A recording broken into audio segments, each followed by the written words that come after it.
स्वागत है आप सभी का एक बार फिर से आपके अपने परिवार राकेश वर्मा एजुटेक यूट्यूब चैनल में। इससे पहले ऑलरेडी हमारी एक क्लास हो चुकी है। हम सीरीज लेके आए आपके लिए गुजरात मेट्रो जो GMRCL 2026 की वैकेंसी निकली है, उसमें कंप्लीट इलेक्ट्रॉनिक्स मैं आपके साथ शेयर करने वाला हूं। इससे पहले एक क्लास हमारी हो चुकी है, उसमें मैंने बोला भी था आपको कि हम जो भी आगे क्लासेस करेंगे वो आपका टॉपिक वाइज या फिर यूं कह लीजिए चैप्टर वाइज हम करने वाले हैं। तो आज का जो चैप्टर होगा वो हमारा ट्रेड ओरिएंटेशन का होगा। सबसे पहला चैप्टर हमने स्टार्ट किया है आपका इलेक्ट्रॉनिक्स मैकेनिक 2 ईयर का जो सिलेबस है उसको हम जल्दी ही कंप्लीट कर लेंगे। आपको बिल्कुल भी पैनिक होने की जरूरत नहीं है।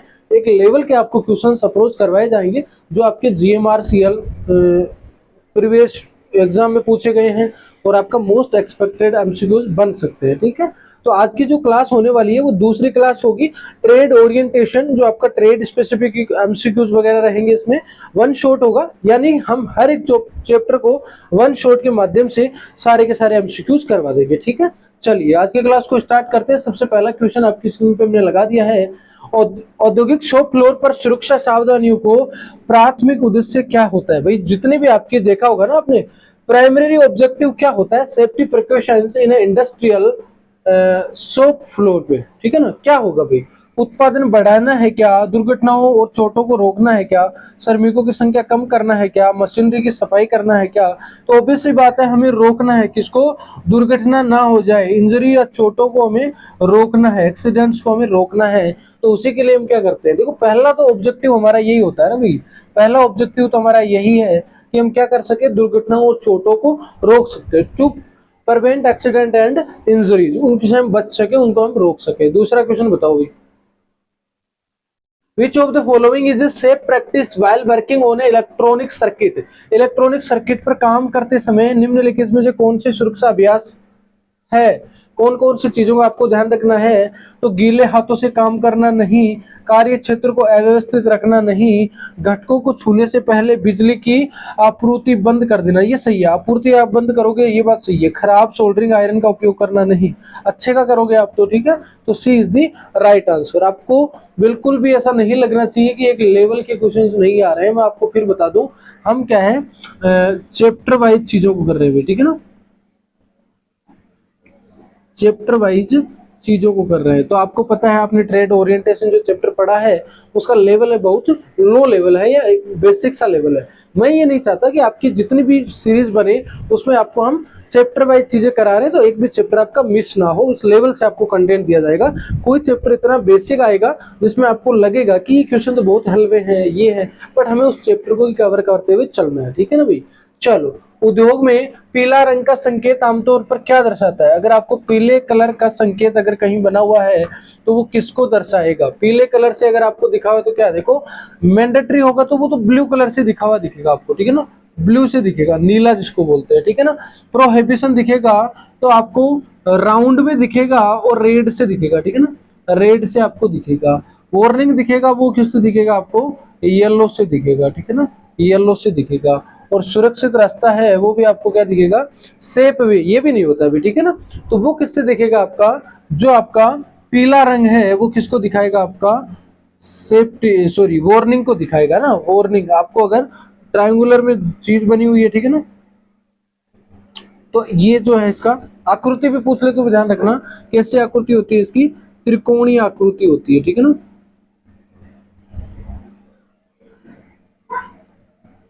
ओके, त्रिकोणीय त्रिकोणीय आकृति होती है। ठीक है ना, त्रिकोणीय आकृति होती है। कलर पूछ रहा है तो क्या हो जाएगा? इसका कलर कैसा होता है? येलो होता है। तो पीला रंग का जो संकेत आमतौर पर क्या दिखाता है? खतरे को या सावधानी को वो दिखाता है। ठीक है ना, अगला है which of these A common cause of accident in the shop floor? इनमें से कौन सा एक कॉमन कारण है जिसके कारण क्या है एक्सीडेंट हो जाते हैं? कौन सा है अभी बताओ? A B C D कौन सा हो जाएगा? फॉलोइंग सेफ्टी रूल अगर आप फॉलो कर रहे हो तब तो एक्सीडेंट नहीं होगा, तो ये तो सही बात है। इट मींस ये तो नहीं होगी। भाई दुर्घटना का कारण तो ये नहीं है ना। अगर आप फॉलो कर रहे हो सेफ्टी रूल्स को तो दुर्घटना नहीं होगी, तो ये तो नहीं होगा। पीपी का भी अगर आप उपयोग कर रहे हो तो दुर्घटना नहीं होगी। अति आत्मविश्वास और लापरवाही करोगे तो हो जाएगी, नियमित रखरखाव करोगे तब भी नहीं होगा। ठीक है ना, अगर आप में ओवर कॉन्फिडेंस आ गया है, नेग्लिजेंस आप कर रहे हो, तब आपका क्या हो जाएगा? एक्सीडेंट होने की संभावना बढ़ जाएगी या फिर एक्सीडेंट हो ही जाएगा, ठीक है ना। तो दुर्घटनाओं का सामान्य कारण क्या होता है, ओवर कॉन्फिडेंस होता है और नेग्लिजेंस होता है, यानी आप उसको मान ही नहीं रहे हो, सुन ही नहीं रहे हो ना, नेग्लेक्ट कर रहे हो बातों को, ऐसा नहीं करना होता है, ठीक है ना। सेफ्टी फर्स्ट मीन्स क्या होता है, सेफ्टी पहले, कोई कहता है ना सेफ्टी फर्स्ट, इसका मतलब क्या होता है बता दो।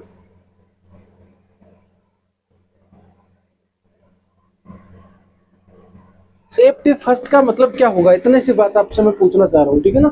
तो इसका राइट आंसर क्या होगा आपको कमेंट करना है, ठीक है ना, कमेंट करके आपको इसका राइट आंसर बताना है, ठीक है। ये बहुत बेसिक क्वेश्चन है। अगला बताओ, अगला है इलेक्ट्रिकल उपकरणों में अर्थ कनेक्शन का उद्देश्य क्या है। अगर आप इलेक्ट्रिकल उपकरणों में अर्थ कनेक्शन दे रहे हो तो वो क्यों दे रहे हो, बिजली की झटके से बचाने के लिए, ठीक है ना, to protect against electrical shock sorry भाई, ठीक है।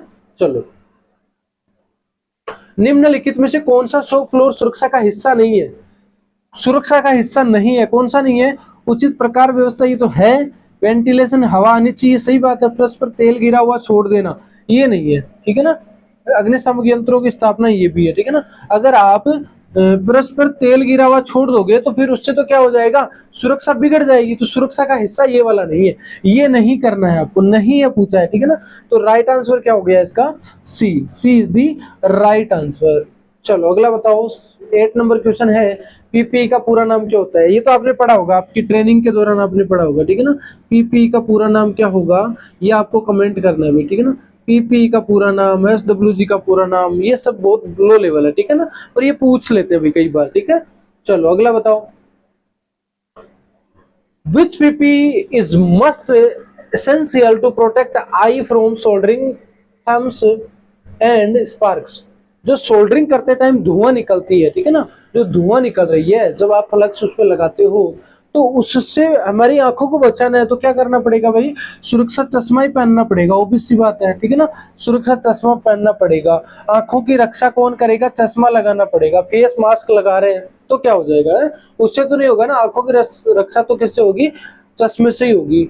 अगला है, भारी वस्तुओं को गिरने या बिजली के झटकों से पैरों की रक्षा के लिए क्या पहनना चाहिए, कैनवास के शूज पहनने चाहिए कि भाई, नहीं है, या तो मार्केटिंग हो रही है भाई, है सीधी सीधी कैनवास एडवर्टाइज हो रहा है।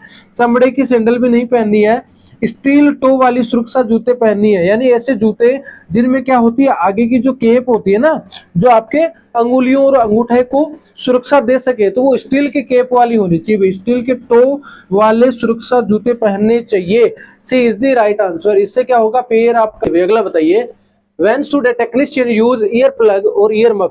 एक टेक्नीशियन है वो आपका ईयर प्लग और ईयर मफ का उपयोग कब करेगा, कब करेगा, ऑब्वियस सी बात है उच्च शोर वाले वातावरण में ही करेगा, जहां पे नॉइज ज्यादा है वहीं पे इसका उपयोग करेगा, ठीक है ना भाई। शांत कमरे में थोड़ी करेगा कि वो ईयर मफ और क्या लगा रहा है, ईयर प्लग लगा रहा है, ऐसा नहीं होगा, ठीक है ना। चलो अगला है, which PPE is used to protect the respiratory system from hazardous dust and chemicals. देखो इनमें से कौन सा है जो हानिकारक धूल और रसायनों से श्वसन प्रणाली को सुरक्षित रखता है, या यूं कह सकते हैं कि उसकी रक्षा करता है, तो कौन सा हो जाएगा भाई। देखो धूल और रासायनिक के जो कण है या जो केमिकल है वो हवा के जरिए हमारे नाक में या श्वसन प्रणाली के थ्रू हमारे फेफड़ों तक ना जाए, तो कौन बचा सकता है, फेस मास्क लगाओगे क्या, सुरक्षा बेल्ट, दस्ताने, सुरक्षा हेलमेट क्या हो जाएगा, फेस मास्क, रेस्पिरेटर, ठीक है ना, जो आपका फेस का पूरा एक मास्क आता है जो नाक को और मुंह को दोनों को क्या कर लेता है, वो कवर कर लेता है। और ऐसा करने पे क्या है, आपका जो धूल है वो रसायन से है, श्वसन प्रणाली की रक्षा हो जाती है, ठीक है। चलो अगला बताओ, which type of gloves are best for protecting against electric shock. कौन से होते हैं भाई, बिजली के झटकों से बचाने के लिए किस प्रकार के दस्ताने उपयोग किए जाते हैं, बताओ भाई। चमड़े के करेंगे, प्लास्टिक के करेंगे, इंसुलेटेड रबर के करेंगे, या फिर सूती दस्ताने, तो हम करेंगे इंसुलेटेड रबर ग्लव्स, ठीक है ना, इंसुलेटेड रबर ग्लव्स का उपयोग करने वाले हैं, ठीक है ना। बिजली के झटकों से बचना है तो ये आपको दस्ताने यूज करने पड़ेंगे भाई, ठीक है। Safety helmet hard head is used to protect his head from. एक सुरक्षा हेलमेट का उपयोग सिर को किससे बचाने के लिए उपयोग किया जाता है, गिरने वाली वस्तुओं से बचाने के लिए इसका उपयोग किया जाता है, ठीक है ना। आपको लग रहा होगा कि सर ये लेवल बहुत लो है, बहुत क्वेश्चन इजी है, बट मैं आपको बता दूं, हम चैप्टर वाइज चीजों को कंप्लीट करते जा रहे हैं, ठीक है ना। तो आज जो आपका ट्रेड ओरिएंटेशन का चैप्टर है वो आपको भी पता है कि कितना इजी और बेसिक है, तो हम उसको भी छोड़ नहीं रहे भाई, ठीक है ना। उसके भी जितने क्वेश्चन बन सकते हैं, ये जितने क्वेश्चन मोस्ट इंपोर्टेंट है वो हम लगवा रहे हैं, ठीक है ना। तो आप बिल्कुल भी पैनिक मत होना, बिल्कुल भी टेंशन मत लेना, आपको ऐसे ऐसे क्वेश्चन से मिलाएंगे जो आपको लगेगा कि हाँ यार ये क्वेश्चंस भी होते हैं, ठीक है ना। तो हर हम क्या कर रहे हैं, इजी टू मॉडरेट और मॉडरेट टू एडवांस हम लेवल तक जाएंगे। बट आपको पता है, मैं फिर एक बार रिपीट कर दूं, हम टॉपिक वाइज या यूं कह लीजिए चैप्टर वाइज चीजों को कवर कर रहे हैं। तो ये जो ट्रेड ओरिएंटेशन का चैप्टर है ये बहुत इजी है, ठीक है। चलो, पीपीई के रखरखाव का सही तरीका कौन सा है, उन्हें नियमित रूप से साफ करे और जांचे, ये वाला वही सही तरीका है, ठीक है ना। उनकी क्या है, साफ सफाई नियमित रूप से डेली बेसिस पे करनी है और उनको टेस्ट भी करते रहना है सही है या नहीं है, ठीक है। चलो अगला है, which PP is required when working at the height of more than 1.8 metre, 1.8 metre से अधिक ऊंचाई पर काम करते समय किस पीपी की आवश्यकता होती है। कौन सी पीपी चाहिए आपको, सुरक्षा हार्नेस और बेल्ट की जरूरत होती है, सेफ्टी बेल्ट जिसको बोलते हैं। अगर आप 1.8 मीटर से ऊंची, ठीक है ना, तो क्वेश्चन ये भी बन सकता है अभी, सुरक्षा हार्नेस और बेल्ट का उपयोग कब किया जाता है, 1.8 मीटर से ऊपर अगर हम काम कर रहे हैं तो वहां पे हार्नेस या फिर बेल्ट का उपयोग किया जाता है, ठीक है ना। ये क्वेश्चन भी बन सकता है।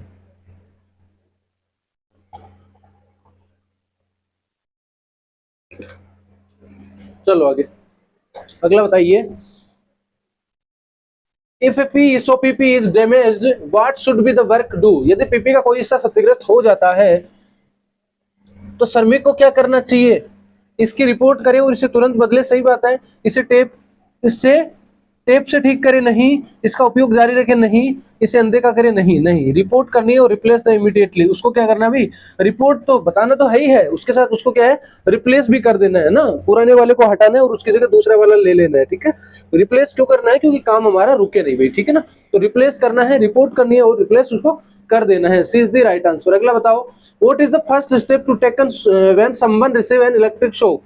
देखो, जब किसी को बिजली का झटका लग जाता है ना, तो सबसे पहले आप क्या करोगे, वो चीज पूछ रहा है। मान लो सबसे पहले ये कह रहा है कि बिजली का झटका लगता है तो सबसे पहला कदम क्या होना चाहिए, ये आपसे पूछा गया है, ठीक है ना, ये आपसे पूछा गया है। व्यक्ति को अपने हाथों से खींचोगे नहीं, अगर आप हाथों से खींच रहे हो सॉरी, तो आपको भी करंट लग सकता है, शॉक लग सकता है, ठीक है। व्यक्ति पर पानी डालें, पानी क्यों डालोगे उस पर, उनको वो थोड़ी कर रहे हैं, अंत्योष्टि थोड़ी कर रहे हैं जो पानी डालोगे आप, ठीक है। तुरंत मुख्य बिजली आपूर्ति बंद करें, सही बात है, पहले डॉक्टर को बुलाए नहीं, डॉक्टर बुलाएगा तब तक वो निपट जाएगा, अगर आपने सप्लाई ऑफ नहीं करी है तब तक वो निपट जाएगा, फिर आप बुलाते रहना डॉक्टर को, उसका तो क्या हो जाएगा, वो हो जाएगा जो आप पता चल गया, ठीक है ना, सत्यानाश हो जाएगा उसका, कुल मिला के कहने का मतलब ये है। चलो अगला बताओ, सीपीआर का पूरा नाम क्या होता है, सीपीआर का पूरा नाम होता है cardio pulmonary recirculation central power recovery, cardiac pulse rate या फिर कंट्रोल प्रेशर रिलीज, नहीं होता, कार्डियो पल्मोनरी रिसर्कुलेशन, ठीक है ना, रिसर्कुलेशन होता है, ठीक है ना, रिसर्कुलेशन, ठीक है ना। सीपीआर का पूरा नाम क्या है, ये रेसुसिटेशन भी नहीं होता भाई, ठीक है ना, ये थोड़ा ऑप्शन में मिस्टेक हो गया स्पेलिंग, मैं आपको सही लिखवा देता हूं, कार्डियो पल्मोनरी री सर्कुलेशन, ठीक है ना, रिसर्कुलेशन, ओके। तो इसके अकॉर्डिंग अगर हम जा रहे हैं तो क्या हो जाएगा आपका, A is the right answer, A is the right answer, clear है। चलो अगला बताओ, which type of fire extinguisher is must suitable for electrical fire, जो आपकी बिजली की आग होती है उनके लिए कौन सा फायर एक्सटिंग्विशर हम यूज करते हैं, फायर एक्सटिंग्विशर क्या होता है, बिजली की आग क्या होती है, सेफ्टी साइन क्या होता है, एक कंप्लीट वीडियो थ्योरी का पढ़ा है, 1 घंटे का ये वीडियो है, उसमें अगर आप जाके देखते हो तो ये सारी चीजें आपकी क्लियर हो जाएगी। फायर क्या होती है, फायर कितने प्रकार की होती है, फायर एक्सटिंग्विशर क्या होता है एंड किस किस टाइप्स के होते हैं, ये सारी चीजें आपको वहां से क्लियर हो जाएगी। बट यहाँ पे बिजली की आग पूछा है तो कौन सी होती है भाई, बिजली की आग में पानी नहीं डालोगे, झाग या फोम भी नहीं डालोगे, गीला केमिकल वेट केमिकल भी नहीं डालोगे, तो क्या हो जाएगा आपका CO2 और डाई पाउडर का उपयोग हम करेंगे, ठीक है ना, C is the right answer, CO2 और सूखा पाउडर, ठीक है ना, सूखा चूर्ण उसका उपयोग करेंगे भाई, ठीक है ना, सूखा चूर्ण और CO2 कार्बन डाइऑक्साइड गैस और सूखा चूर्ण का उपयोग हम करने वाले हैं किसकी, बिजली की आग में, ठीक है ना। अगला है, आग लगने की आपात स्थिति में व्यक्ति को सबसे पहले क्या करना चाहिए, अगर मान लो कहीं आग लगी हुई है और आपातकालीन स्थिति आ गई है, इमरजेंसी आ गई आग लगने की स्थिति में, तो व्यक्ति को सबसे पहले क्या करना चाहिए, अपना सारा सामान इकट्ठा करना चाहिए, नहीं, अलार्म बजाएं, मदद के लिए चिल्लाएं, सही बात है। अकेले आग से लड़ने की कोशिश ना करें और डेस्क के नीचे छुपे, ये भी गलत बात है। तो सबसे पहले वो क्या करेगा, राइज द अलार्म, अलार्म को बजाना है और उसके बाद क्या करना है, अलार्म को बजाए और मदद के लिए चिल्लाए। B is the right answer, B is the right answer, B is the right answer, ठीक है ना। बी वाला क्या हो जाएगा, राइट आंसर हो जाएगा, बी वाला क्या हो जाएगा, राइट आंसर हो जाएगा। चलिए अगला बताइए, 22 नंबर क्वेश्चन बता दीजिए क्या हो जाएगा। प्राथमिक चिकित्सा का प्राथमिक उद्देश्य क्या होता है। प्राथमिक, primary purpose of first aid, ठीक है ना। फर्स्ट एड का जो आपका प्राथमिक उद्देश्य क्या होगा, प्राथमिक चिकित्सा का, इतना सा पूछा और कोई मतलब नहीं है। देखो फर्स्ट एड का मतलब यही होता है कि अगर मान लो आपको चोट लग जाए और हॉस्पिटल ले जाने से पहले आपका जो ट्रीटमेंट किया जाता है लो लेवल पर, मान लो ब्लड आपका रोकना है, उसके लिए आपको पट्टी करनी है, आपको दवाई लगानी है, कुछ खिलाना है, तो वो सारी चीजें क्या है, डॉक्टर से पहुंचने से पहले आपको जो चीजें की जाती है फर्स्ट एड में, वो सारी चीजें क्या कहलाती है, फर्स्ट एड में आती है, वो कहलाती है। पेशेवर चिकित्सा सहायता आने से पहले तत्काल अस्थायी देखभाल प्रदान करना, सही बात हो जाएगा, B is the right answer, ठीक है ना। पूरी सर्जरी करना नहीं होगा, ठीक है ना, बीमारी का स्थायी इलाज भी नहीं होगा और अस्पताल की जगह लेना भी नहीं होगा, ठीक है ना। आपको क्या है, टेम्परेरी एक क्या है, सोल्यूशन दिया जा रहा है उस प्रॉब्लम को फेस करने के लिए या वहां तक पहुंचाने के लिए, ठीक है ना। और आपको ये भी पूछा जाता है क्रिटिकल हावर कौन सा होता है ना, जब एक्सीडेंट होता है, जब भी होता है तो क्रिटिकल हावर क्या होता है, तो सबसे पहले 30 मिनट होते हैं ना, ठीक है ना। सबसे पहले 30 मिनट जो होते हैं, पहला आधा घंटा वो आपका क्रिटिकल टाइम कहलाता है, किसमें, जब आपका एक्सीडेंट वगैरह होता है तो उस कंडीशन में, ठीक है ना। चलिए अगला बताइए, 23 नंबर क्वेश्चन है, during a power failure in a critical system what should be the priority. एक महत्वपूर्ण सिस्टम में बिजली गुल होने के दौरान प्राथमिकता क्या होनी चाहिए। मशीनों को सुरक्षित शटडाउन, बैकअप पर सुरक्षित ट्रांजिशन सुनिश्चित करना चाहिए, सही बात है। सभी लाइटें चालू कर दो, नहीं कोई मतलब नहीं है। तुरंत शॉप फ्लोर छोड़ दे, नहीं। मशीन को मैनुअली रूप से शुरू करना चाहिए। देखो समझो यार, पहले ड्यूरिंग द पावर फेलियर में क्रिटिकल सिस्टम में कहीं पावर फेलियर हो रहा है, बार बार मान लो बिजली आ रही है जा रही है, तब आप क्या करोगे, ensure the safe shutdown of machines, safe transition of to backup, यानी उनका बैकअप भी हम सिक्योर कर सके, उनका प्रॉपर शटडाउन हो सके उस कंडीशन में, पावर फेलियर की कंडीशन में, तो वो चीजें हमें इंश्योर करनी है, ठीक है ना। सभी लाइटें चालू करने का कोई सेंस नहीं है, शॉप फ्लोर छोड़ दोगे इमीडिएटली, उसका भी कोई सॉल्यूशन नहीं है, ठीक है ना। स्टार्टिंग द मशीन मैनुअली, आप मैनुअली मशीन को स्टार्ट कर रहे हो, ये भी कोई बात नहीं है। तो राइट आंसर कौन सा हो गया आपका, B is the right answer. अगला बताइए, 24 नंबर क्वेश्चन है, सोल्डरिंग आयरन से मामूली जलने के इलाज के लिए क्या उपयोग किया जाना चाहिए। देखो सोल्डरिंग आयरन से अगर आप जल गए हो, सोल्डरिंग आयरन गर्म होता है और वो आपकी बॉडी से लग जाता है तो उसका जला बहुत बुरा होता है भी, ठीक है ना, सबसे पहले बात। तो अगर आप जल गए हो तो आपको क्या उपयोग किया जाना चाहिए, इलाज के लिए क्या उपयोग कर रहे हो आप। देखो तेल लगाना है आपको, या सिर्फ सीधे बर्फ लगाना है, या जलने वाले स्थान पर ठंडा बर्फ जैसा नहीं पर पानी डालना है, और टूथपेस्ट लगाना है, तो क्या हो जाएगा, जलने वाले स्थान पर, ठीक है ना, जलने वाले स्थान पर ठंडा पानी डालना है, बर्फ जैसा तो नहीं, बट आपको क्या है, ठंडा पानी डालना है। Run cool water over the burn, जहां से जल गया है वहां पे ठंडा पानी आपको डालना है, ठीक है ना, उससे उसमें राहत मिलने वाली है भाई, ठीक है। चलो अगला बता दो, what is the correct sequence for the pass. Pass क्या होता है भाई, पास एक फॉर्मूला होता है, पास क्या है भाई, आपका एक फॉर्मूला है, ठीक है ना, फॉर्मूला समझो इसको, फॉर्मूला है, ठीक है। ये फॉर्मूला क्या करता है, ये फॉर्मूला जो करता है वो फायर एक्सटिंग्विशर, ठीक है ना, फायर एक्सटिंग्विशर को चलाने का एक सीरीज है या फिर आपका फॉर्मूला है, ठीक है ना। तो पास का मतलब, पास के देखो, पास PASS, इसमें देखो क्या होता है पास में, PASS, ठीक है ना। तो पास में क्या होता है, पहला होता है आपका पुल, ठीक है ना, फिर होता है आपका एम, फिर होता है आपका स्क्वीज, ठीक है ना, तो फिर होता है आपका स्वीप, ठीक है। ये चार चीजें होती है। पुल का मेन मतलब होता है खींचना, पहले आप क्या करोगे, खींचोगे, किसको खींचोगे, जो आपका फायर एक्सटिंग्विशर होता है, ठीक है ना। ये इस तरीके का मान लो आपका क्या है, फायर एक्सटिंग्विशर होता है, और यहाँ पे मान लो क्या है, पिन बनी हुई है, इसको आप पकड़ सकते हो, और यहाँ पे क्या लगी हुई है भाई, पाइप लगी हुई है पूरी, ठीक है ना, इसको आप पकड़ सकते हो। तो ये पिन बनी हुई है यहाँ पे, ठीक है ना। तो पुल का मतलब खींचना, पहले इस पिन को खींचना है, और ये क्या है आपका फायर एक्सटिंग्विशर, ठीक है ना। तो पहले क्या है, पुल मतलब खींचना है इसकी पिन को, उसके बाद एम यानी आपको निशाना लगाना है, पहले इसको खींचोगे फिर निशाना लगाओगे कहाँ पे आग लगी हुई है, ठीक है ना। फिर क्या करोगे, स्क्वीज, इसको दबाओगे, ठीक है ना, इसको क्या करोगे भाई, दबाओगे, स्क्वीज करोगे, ऊपर जो पंप है उसको स्क्वीज करोगे तो उसके अंदर से क्या है, अगर ड्राई पाउडर भरा हुआ है तो वो बाहर निकलेगा, तो स्क्वीज करोगे, फिर क्या है, sweep, sweep side by side और बाहर इधर से उधर जहां पे भी आग लगी हुई है वहां पे उसको आप पूरे को फैला दोगे, इस तरीके से आप आग बुझा लोगे, तो उसका सही जो सिक्वेंस है वो क्या हो जाएगा, पुल हो जाएगा, फिर आपका एम हो जाएगा, फिर आपका स्क्वीज हो जाएगा और फिर क्या है, स्वीप हो जाएगा, ठीक है। अगला बताओ भाई 26 नंबर क्वेश्चन है, which of these not a response to a system failure, इनमें से कौन सा सिस्टम फेलियर का प्रतिक्रिया नहीं है या रेस्पॉन्स नहीं है। सुपरवाइजर को सूचित करना ये तो प्रतिक्रिया है, मान लो कहीं भी कोई पावर फेलियर हो गया या फेलियर हो गया तो आप अगर सुपरवाइजर को सूचित करते हो तो ये तो सही बात है, सिस्टम फेलियर की प्रतिक्रिया है ये तो।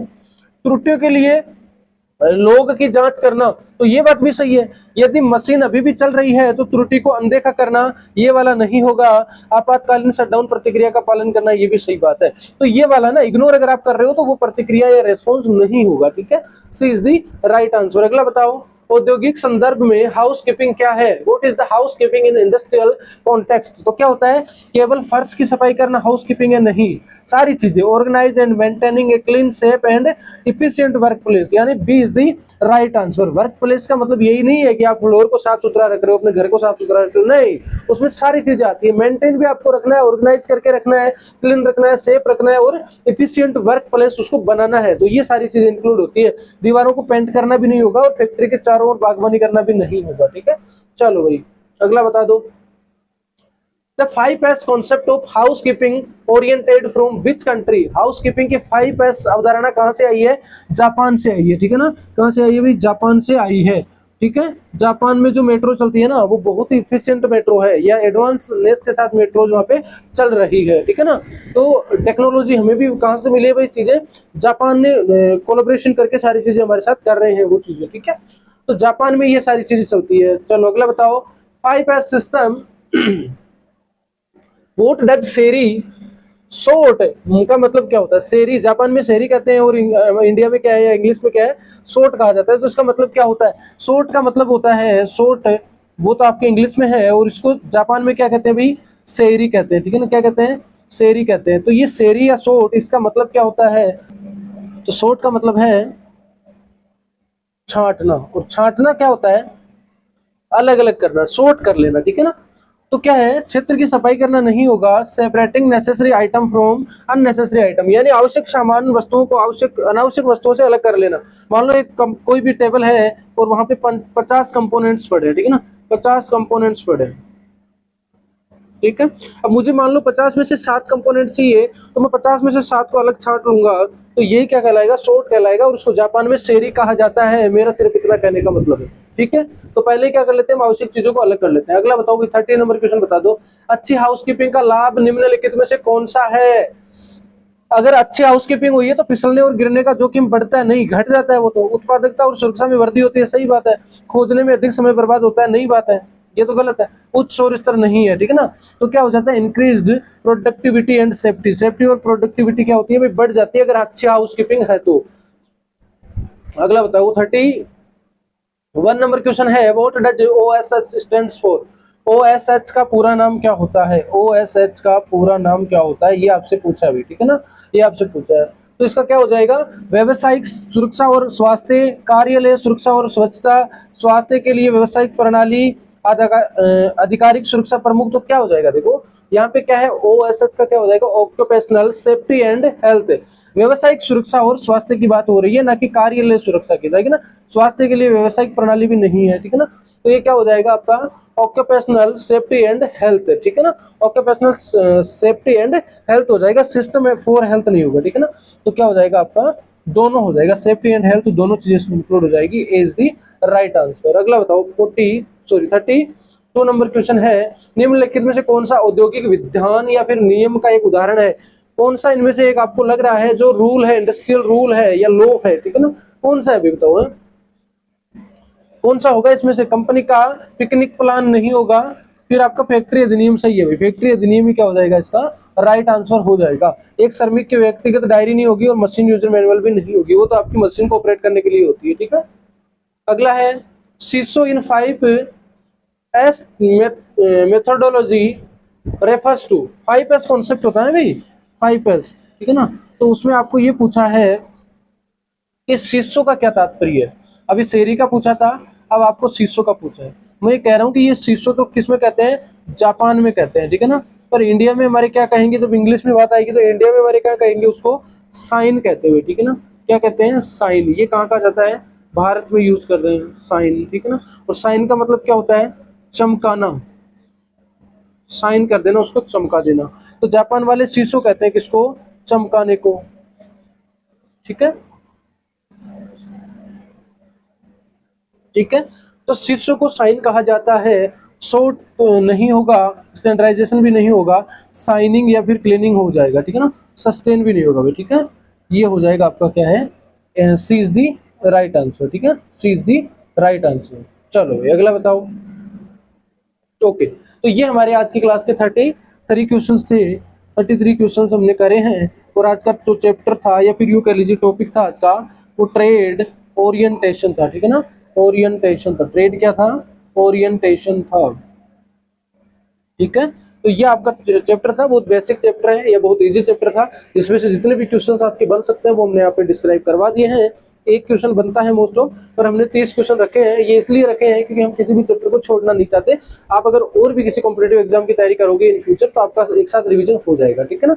बाकी मिलते हैं अगले वीडियो में। ये क्लास आपकी 2 नंबर की थी और अब मिलेंगे हम आपकी क्लास 3 में नेक्स्ट वीडियो में, ठीक है ना। अगर चैनल पे नए हैं तो जरूर से चैनल को सब्सक्राइब कर दीजिए। टॉपिक वाइज आपको कंप्लीट इलेक्ट्रॉनिक्स मैं आपको यहाँ पे पूरी पढ़ाने वाला हूँ। तो मिलते हैं किसी नेक्स्ट वीडियो में, आज के लिए इतना ही। पीडीएफ अगर आपको चाहिए हर क्लास की तो राकेश वर्मा एजुटेक टेलीग्राम को जरूर से ज्वाइन कर लेना, ठीक है।